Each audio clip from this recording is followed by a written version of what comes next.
नमस्ते, मैं डॉक्टर कोटुड़े बायजा।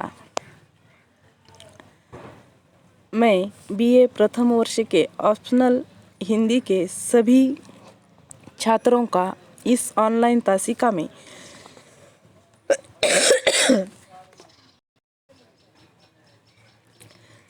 आज हम नाटक साहित्य में जो प्रथम नाटक है होरी प्रेमचंद, जिसका नाट्य रूपांतर किया है विष्णु प्रभाकर ने।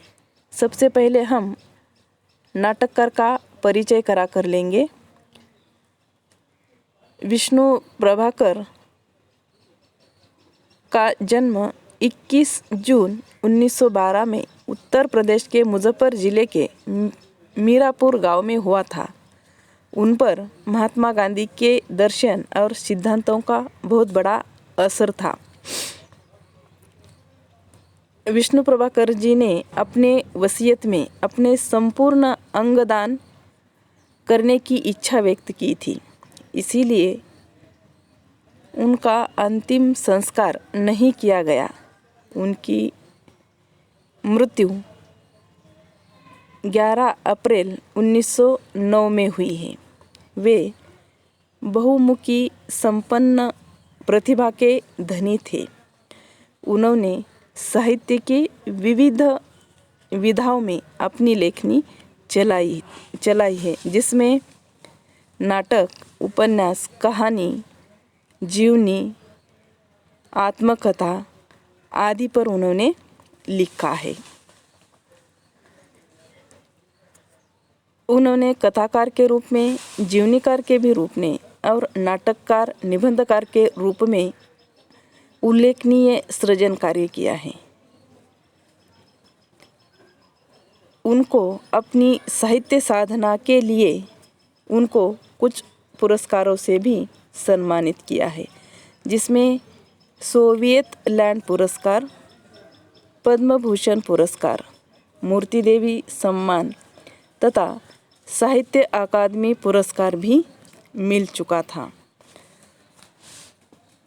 उन्होंने विपुल साहित्य सृजन विविध विधाओं में किया है, जिनमें प्रमुख है नाटक। नाटकों में उन्होंने हत्या के बाद, नव प्रभात, डॉक्टर, 12 एकांकी आदि नाटक लिखे हैं। तो उपन्यासों में आदि अर्धनारीश्वर, ढलती रात, निशिकांत आदि उपन्यास लिखे हैं। उनके कुछ कहानी संग्रह में प्रकाशित है। उसमें से आदि और अंत, संघर्ष के बाद, धरती अब भी घूम रही है आदि कहानी संग्रह प्रकाशित है। जीवनी और संस्मरण भी उन्होंने लिखा है। उनमें है जाने अनजाने, आवारा, मसीहा आदि। आत्मकथा में एक दिशाहीन सफर, मुक्त गगन, पंछी उड़ गया। इसके अलावा उन्होंने यात्रा वृत्तांत, एकांकी संग्रह, निबंध, लघु कथा साहित्य भी विपुल मात्रा में लिखा है।